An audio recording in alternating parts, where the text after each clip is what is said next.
Hello viewers, आपके सामने में नदीम उस्मानी सर प्रेजेंट है और आपके लिए बेहतरीन सा टॉपिक क्लास 12 बोर्ड एग्जाम के लिए लेके आए हैं, जिसका नाम है class 12 potential energy of a dipole in uniform electric field. बच्चों, इलेक्ट्रिक डायपोल जब इलेक्ट्रिक फील्ड में, यूनिफॉर्म इलेक्ट्रिक फील्ड में रहता है तो उस डायपोल के साथ क्या होता है, यानी उसके अंदर हम लोग कहते हैं कि उसके अंदर एनर्जी स्टोर होता है, कैसे होता है, किस तरह से होता है और कितना होता है, ये सभी बातें आपको आज इस लेक्चर में बताया जाएगा। इत्मीनान से पेन पेपर लेके आप बैठ जाओ और आराम से इस लेक्चर को देखो और समझो। तो टॉपिक का नाम है हमारा potential energy of dipole in uniform electric field. बच्चों, यूनिफॉर्म इलेक्ट्रिक फील्ड का रिप्रेजेंटेशन ये कुछ इस तरह से होता है।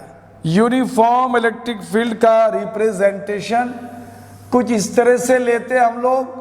पैरेलल लाइंस लेते हैं जो एक दूसरे के साथ इक्वली स्पेस बराबर बराबर दूरी पे हो। ये हमारा यूनिफॉर्म इलेक्ट्रिक फील्ड लाइन का रिप्रेजेंटेशन है। तो ये हमारा इलेक्ट्रिक फील्ड का ये रिप्रेजेंटेशन है। और इस यूनिफॉर्म इलेक्ट्रिक फील्ड में हमारा एक इलेक्ट्रिक डायपोल है। इलेक्ट्रिक डायपोल के बारे में बच्चों आप सारा कुछ देख चुका है, पढ़ चुका है, हमारे सारे लेक्चर को आपने देखा है, तो ये सारे चीज़ आपको क्लियर है। आज हम लोग इलेक्ट्रिक डायपोल को किसी दूसरे इलेक्ट्रिक फील्ड में जो यूनिफॉर्म है वहाँ रखते हैं और कैसे रखते हैं और उसके साथ क्या होता है वो देखते हैं। तो मान लिया जाए कि हमारा जो डायपोल है वो डायपोल कुछ इस तरह है। यहाँ पे हमारा पॉजिटिव चार्ज है Q और यहाँ पे हमारा नेगेटिव चार्ज है Q। अब ये पॉजिटिव और नेगेटिव चार्ज है, पोलरिटी दोनों का अलग अलग है, लेकिन मैग्नीट्यूड ऑफ चार्ज बच्चों दोनों का सेम है। और जब हम लोग किसी चार्ज को किसी इलेक्ट्रिक फील्ड में रखते हैं तो उसमें एक फोर्स लगता है। इसका मतलब है कि इस चार्ज पर एक फोर्स लगेगा और वो फोर्स किधर लगेगा, ये फोर्स इधर की तरफ लगेगा। अब सवाल है कि इधर की तरफ क्यों लगेगा। हम लोग ये जानते हैं कि जब भी इलेक्ट्रिक फील्ड लाइंस किसी तरफ से आता हुआ देखते हैं तो ये हम गेस करते हैं कि इधर कहीं हमारा पॉजिटिव चार्ज का कोई सोर्स होगा, कोई प्लेट होगा जिससे लाइन ऑफ फोर्स इधर की तरफ निकल रहा है। तो अगर इधर की तरफ पॉजिटिव चार्ज का कोई प्लेट है तो ये पॉजिटिव चार्ज को रिपेल करेगा, यानी इस पर जो फोर्स लगेगा चार्ज मल्टीप्लाइड इलेक्ट्रिक फील्ड होता है। सिमिलरली इस पर जो फोर्स लगेगा वो इधर की तरफ लगेगा, क्योंकि अगर इधर पॉजिटिव चार्ज है ऑब्वियसली नेगेटिव चार्ज को अट्रैक्ट करेगा। तो इस पर भी जो फोर्स हमारा लगेगा वो फोर्स लग रहा है, वो फोर्स लगेगा चार्ज मल्टीप्लाइड इलेक्ट्रिक फील्ड।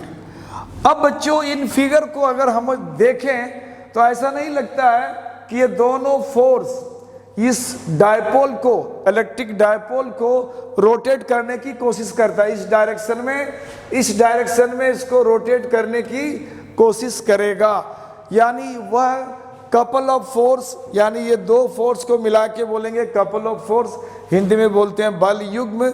ये बल युग्म इस डायपोल को घुमाने की कोशिश करेगा, यानी उसको घुमाना चाहेगा। कपल ऑफ फोर्स जब किसी को घुमाता है तो हम लोग वहाँ टॉर्क की बात करते हैं कि उसमें टॉर्क कितना लग रहा है। यानी कोई भी बॉडी को अगर हम घुमाते हैं तो घुमाने वाला जो इफेक्ट होता है फोर्स का, उसको हम टॉर्क कहते हैं। तो सबसे पहले हमें यहाँ टॉर्क निकालना पड़ेगा बच्चों। तो हमें यहाँ टॉर्क निकालना है, टॉर्क कितना काम करेगा। तो अब इस इलेक्ट्रिक फील्ड में डायपोल में टॉर्क कितना होगा, तो कुछ चीज़ हमें बताना पड़ेगा। तो सपोज दैट कि ये जो हमारा डायपोल है इसका लेंथ 12 है, यानी यहाँ से यहाँ ये उसका लेंथ है। और डायपोल मोमेंट हम लोग जानते हैं नेगेटिव चार्ज से पॉजिटिव की तरफ होता है, P से डिनोट करते हैं, ये डायपोल मोमेंट का डायरेक्शन हो गया फ्रॉम नेगेटिव टू पॉजिटिव, और उसका लेंथ हमने 12 ले लिया। अब हमें इसका टॉर्क निकालना है, टॉर्क कितना लगता है। तो इस डायपोल पर जो टॉर्क लगेगा, तो ये टॉर्क को टॉ से लिखते हैं, और ये टॉ कितना हो जाएगा, either of the force multiplied perpendicular distance between the forces. तो बच्चों एक फोर्स इधर लग रहा है, एक इधर लग रहा है, दोनों के बीच का परपेंडिकुलर डिस्टेंस, तो हम लोग इस डिस्टेंस को परपेंडिकुलर डिस्टेंस बोलते हैं कपल ऑफ फोर्सेस का। तो परपेंडिकुलर डिस्टेंस के लिए हम लोग क्या करते हैं, इसको थोड़ा सा इधर इनहांस करते हैं, और ये अब ये जो डिस्टेंस होगा, ये दोनों फोर्स एक इधर है और एक इधर है, तो दोनों के बीच ये परपेंडिकुलर डिस्टेंस हो जाएगा। तो यहाँ टॉर्क लिखते हैं either of the force multiplied perpendicular distance. तो परपेंडिकुलर डिस्टेंस के लिए कुछ नाम दे देते हैं बच्चों। तो इसका नाम दे देता हूं मैं यहाँ पे, इसका A, इसको कर देता हूं B, और इसको कर देता हूं C। तो इस ट्रायंगल में परपेंडिकुलर डिस्टेंस हमारा हो जाएगा BC। अब BC के वैल्यू को थोड़ा सा बच्चों यहाँ हमें निकालना पड़ेगा, थोड़ा सा मैथमेटिक्स का यूज तो होता है। तो अब यहाँ पे इन ट्रायंगल ABC ट्रायंगल की अगर बात करें, तो यहाँ एंगल अगर पता है थीटा, तो इसका साइन थीटा अगर लिया जाए, तो साइन थीटा हो जाएगा परपेंडिकुलर BC अपॉन हाइपोटेन्यूज को हम 12 कहते हैं। तो अगर BC का वैल्यू निकाले बच्चों, तो ये हो जाएगा 12 साइन थीटा। और ये जो थीटा एंगल है, थीटा एंगल को इनफैक्ट हम ये मानते हैं कि इलेक्ट्रिक फील्ड और डायपोल मोमेंट के बीच का एंगल है। इलेक्ट्रिक फील्ड और डायपोल मोमेंट, इलेक्ट्रिक फील्ड का डायरेक्शन इधर है और डायपोल मोमेंट का डायरेक्शन इधर है, तो ये दोनों के बीच का एंगल हमने थीटा ले लिया। अब इस वैल्यू को अगर यहाँ हम सेट करते हैं बच्चों, तो टॉर्क का वैल्यू हो जाएगा, फोर्स क्या होता है QE, और BC का वैल्यू हो जाता है 12 साइन थीटा। अब अगर हम इस वैल्यू को Q को 12 के साथ इस तरह से मल्टीप्लाई कर दें, तो ये हो जाएगा, ये वैल्यू हमारा डायपोल मोमेंट का होता है जिसको हम P कहते हैं। तो ये हो गया PE साइन थीटा। तो ये उस डायपोल पर जो इलेक्ट्रिक डायपोल इलेक्ट्रिक फील्ड के साथ थीटा कोण पर इंक्लाइंड है, झुका हुआ है, तो उस पर जो हमारा एक टॉर्क लगता है, वो टॉर्क है PE साइन थीटा, यानी टॉपी साइन थीटा। टॉपी कोडिंग में याद करने के लिए इसको टॉपी साइन थीटा याद रख सकते हो, टॉपी साइन थीटा। एक चीज़ यहाँ बच्चों हमें ये जानना पड़ेगा कि जब भी हम फिजिक्स में किसी भी डेरिवेशन को देखते हैं, तो हमें ये पहले देखना पड़ता है कि वो डेरिवेशन हमारा वेक्टर है या स्केलर है। अगर वो वेक्टर है, तो वेक्टर के फॉर्म में इसको रिप्रेजेंट करना पड़ता है। तो अगर हमें इसको वेक्टर के फॉर्म में रिप्रेजेंट करना है, तो कैसे करें? तो यहाँ नजर आ रहा है, ये जो टॉर्क है हमारा, टॉर्क वेक्टर क्वांटिटी है, डायपोल मोमेंट वेक्टर क्वांटिटी है, और इलेक्ट्रिक फील्ड वेक्टर क्वांटिटी होता ही है।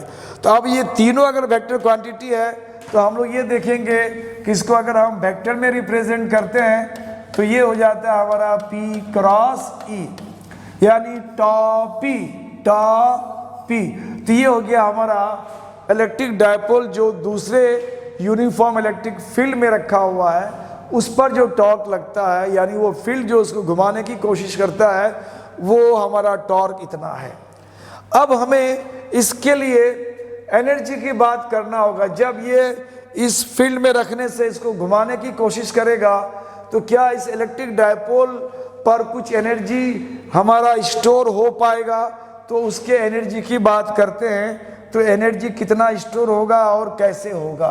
तो एनर्जी के लिए हम लोग करते क्या है, थोड़ा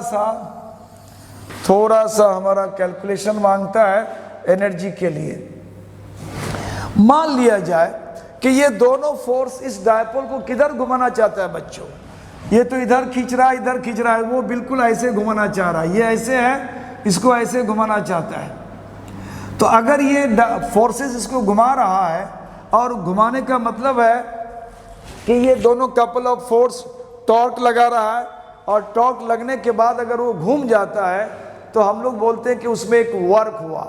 तो यहाँ पे अगर ये फोर्स खुद इसको घुमा रहा है तो ये work done by the system होगा। तो हमारे एक कॉन्सेप्ट है साइंस में, अगर कोई सिस्टम काम करता है अपने से तो वो सराउंडिंग पर वो एनर्जी को स्टोर कराता है, या अगर बाहर से कोई उस सिस्टम पर काम करता है तो वह वर्क जो है, काम जो है, उस सिस्टम के अंदर एनर्जी बन के स्टोर रहता है। तो हम लोग कोशिश करते हैं बाहर से काम करने का, यानी हम ये कह रहे हैं कि ये फोर्स इसको इधर घुमाना चाहेगा तो हम एक्सटर्नल फोर्स लगा करके इस फोर्स के अगेंस्ट में इसको इधर की तरफ रोटेट करना चाहते हैं। अगर हमने बाहर से फोर्स लगा करके इसको रोटेट करने की कोशिश करा तो ये जो हमारा वर्क होगा, ये वर्क इस सिस्टम पर एनर्जी बन करके स्टोर हो जाएगा, और ये खुद अगर घूमता है अपने फोर्स से तो ये सराउंडिंग पर एनर्जी देगा। सिस्टम और सराउंडिंग क्या है ये आप ऑलरेडी अच्छी तरह से जानते हो 12th क्लास में। तो अब यहाँ पे हम लोग कहते हैं कि हमने इसको थोड़ा सा एक्सटर्नल फोर्स लगा करके थोड़ा सा डी थीटा से घुमाने की कोशिश करा बहुत धीरे से। If the dipole is rotated by d theta against the couple of force, against the couple of forces, यानी बल युग्म के अगेंस्ट में, विरुद्ध में हमने अगर डायपोल को डी थीटा से रोटेट करने की कोशिश करा तो हमने उस पर वर्क करा, और ये वर्क कितना हो जाएगा, बहुत थोड़ा सा वर्क होगा, और वर्क बराबर होता है टॉर्क मल्टीप्लाइड कितने एंगल से मल्टीप्लाई करते हैं, रोटेट करते हैं, इन दोनों का प्रोडक्ट वैल्यू को हम लोग वर्क कहते हैं। तो ये वर्क हो गया हमारा टॉर्क मल्टीप्लाइड डी थीटा, और टॉर्क का वैल्यू हमने देखा है पी साइन थीटा होता है, और यहाँ पे हमारा डी थीटा हो गया। यानी थोड़ा सा हमने इसको घुमाने की कोशिश करा तो हमने सिस्टम पर यानी डायपोल पर थोड़ा सा वर्क करा। अब जो हमने थोड़ा सा वर्क करा, ये वर्क उस डायपोल के अंदर एनर्जी बन करके, ऊर्जा बन करके स्टोर हो जाता है। अब कितना होगा, अब हम चाहते हैं कि हमने थोड़ा सा घुमाया, अब ज़्यादा अगर घुमा दे तो कितना वर्क होगा और वो वर्क एनर्जी कितना बनेगा। तो हम लोग बोलते हैं वर्क डन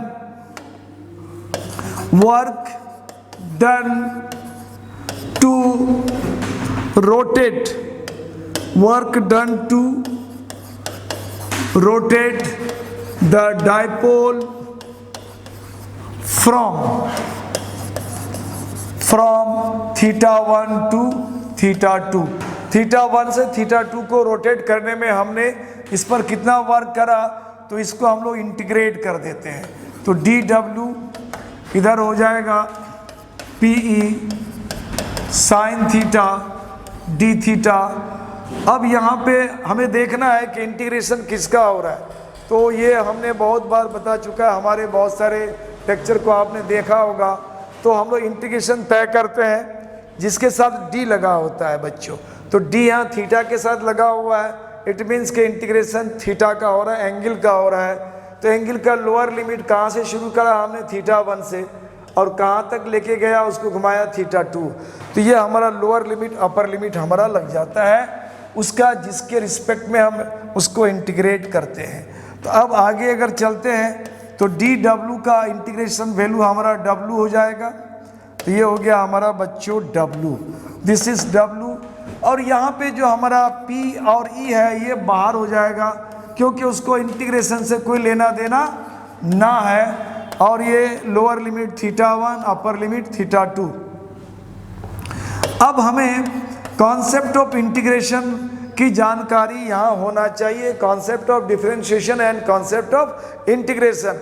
मैंने 11th क्लास के मैथमेटिकल टूल्स के फॉर्म में ये सारे कॉन्सेप्ट हमने दे रखा है। हमारे उन लेक्चर्स को अगर आप देखोगे तो ये सारे कॉन्सेप्ट्स आपको क्लियर हो जाएगा। तो बेसिक कॉन्सेप्ट थोड़ी सी आपको तो जानना पड़ेगा, बहुत डेप्थ में नहीं जानना है, लेकिन आपको कॉन्सेप्चुअल नॉलेज तो आपको होना पड़ेगा। तो हमने देखा था कि कॉस का अगर हम डिफरेंशिएशन करेंगे कॉस का, तो ये हो जाता है माइनस साइन एक्स, और साइन एक्स का जब इंटीग्रेट करेंगे तो हो जाएगा माइनस कॉस एक्स। तो साइन एक्स का साइन थीटा का इंटीग्रेशन हो जाएगा माइनस कॉस थीटा, और लिमिट यहाँ बैठाते हैं थीटा 1 से थीटा 2। अब हमें इसका अपर लिमिट और लोअर लिमिट की बात करनी है, तो ये माइनस को हम बाहर कर लेते हैं। अब इस जगह पे हम अपर लिमिट बैठाएंगे कॉस थीटा 2, माइनस के बाद यहाँ पे हमारा लोअर लिमिट कॉस थीटा 1 आता है। तो अब अगर हम यूँ कहें कि हमारा जो ये वर्क हुआ अब तक, उस डायपोल को अगर हमने थीटा 1 से लेकर थीटा 2 एंगल तक हमने घुमा डाला, तो इतना वर्क उस डायपोल पर हो रहा है। अब इस वर्क को हम लोग कह सकते हैं कि हमने जब बाहर से एक्सटर्नल एजेंसी से उस सिस्टम पे वर्क करा, तो ये टोटल अमाउंट वर्क उस डायपोल में, उस सिस्टम में एनर्जी के फॉर्म में, यानी पोटेंशियल एनर्जी के फॉर्म में स्टोर हो जाता है। तो बोलेंगे देयरफॉर इलेक्ट्रिक पोटेंशियल एनर्जी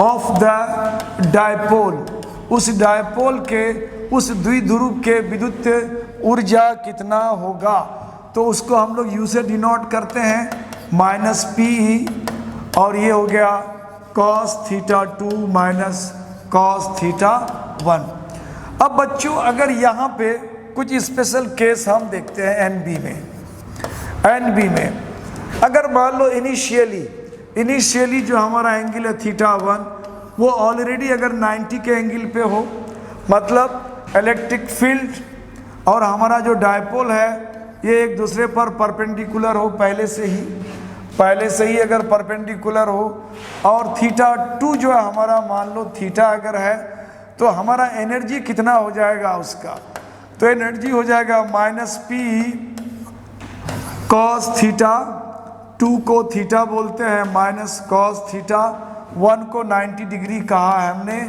तो कॉस 90 डिग्री बच्चों 1 नहीं होता है, वो 0 हो जाता है, साइन 90 डिग्री 1 होता है।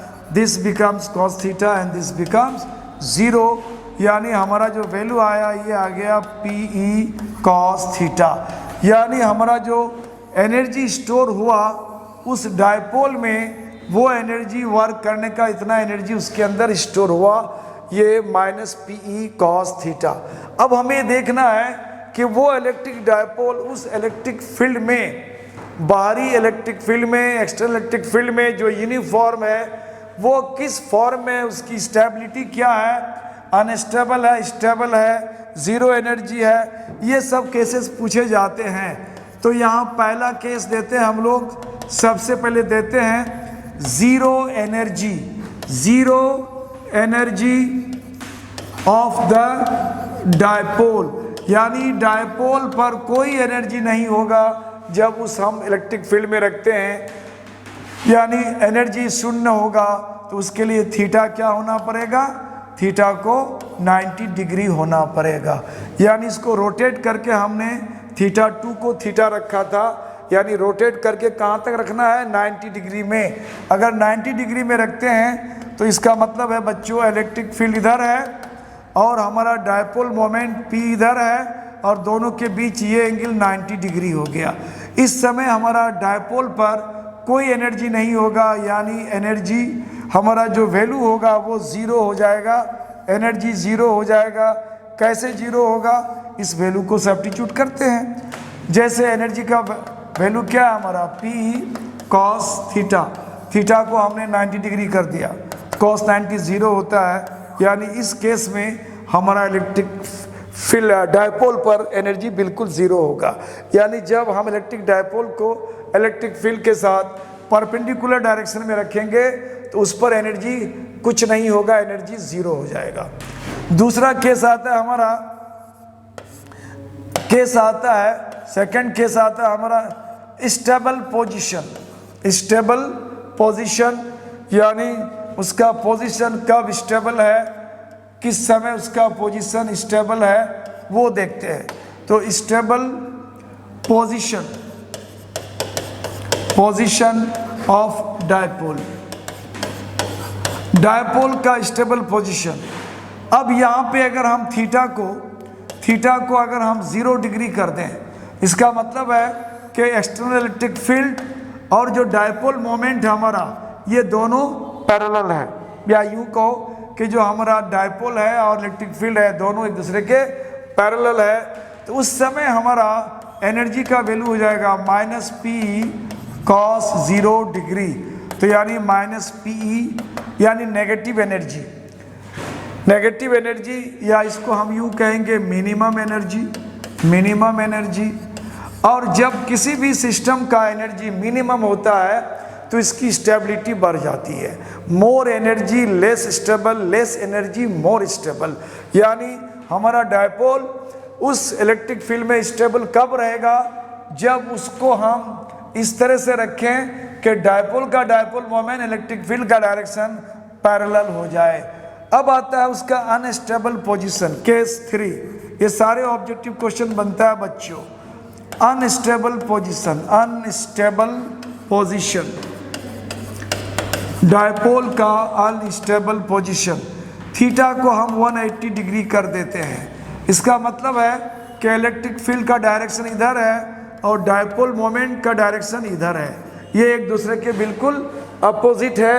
अगर हम 180 में रखते हैं तो हमारा जो एनर्जी का वैल्यू होता है वो होता है -Pe और cos थीटा यानी 180 डिग्री, और cos 180 डिग्री का वैल्यू होता है -1। तो ये हो जाएगा Pe, दिस इज -1, यानी ये हो जाएगा Pe, या यूँ कहेंगे पॉजिटिव या मैक्सिमम एनर्जी। यानी एनर्जी का मैक्सिमम होना, स्टेबिलिटी का कम होना। इसका मतलब है अब इलेक्ट्रिक डायपोल से रिलेटेड हमारा ऑब्जेक्टिव क्वेश्चन जो बनने का है वो ये है कि उस इलेक्ट्रिक डायपोल का एनर्जी 0 कब होगा, तो बोलेंगे जब डायपोल इलेक्ट्रिक फील्ड के साथ परपेंडिकुलर डायरेक्शन में होगा। अब बोला जाएगा कि इलेक्ट्रिक फील्ड के अंदर हमारा डायपोल अधिक स्टेबल पोजीशन में कब रहेगा, तो बोलेंगे जब हमारा डायपोल इलेक्ट्रिक फील्ड एक दूसरे के पैरेलल हो। और अगर बोला जाए कि हमारा इलेक्ट्रिक डायपोल इलेक्ट्रिक फील्ड में अनस्टेबल कब होगा, तो बोलेंगे इलेक्ट्रिक फील्ड और डायपोल मोमेंट या इलेक्ट्रिक डायपोल एक दूसरे के अपोजिट हो। तो आपको बच्चों बोर्ड एग्जाम में इलेक्ट्रिक डायपोल को यूनिफॉर्म इलेक्ट्रिक फील्ड में रखने से उसके अंदर जो एनर्जी स्टोर होता है, इलेक्ट्रिक पोटेंशियल एनर्जी, उससे रिलेटेड एक फुल क्वेश्चन आपको पूछा जा सकता है। इसको आप ऐसे लिख दो, फुल मार्क्स मिलने वाला है। इस तरह से हमारे आप साथ बने रहें, हमारे चैनल्स को आप देखते रहें और हमें उत्साहित करते रहें, जिससे मैं आपके लिए अच्छे से अच्छे टॉपिक को लेकर के आऊँ। Best of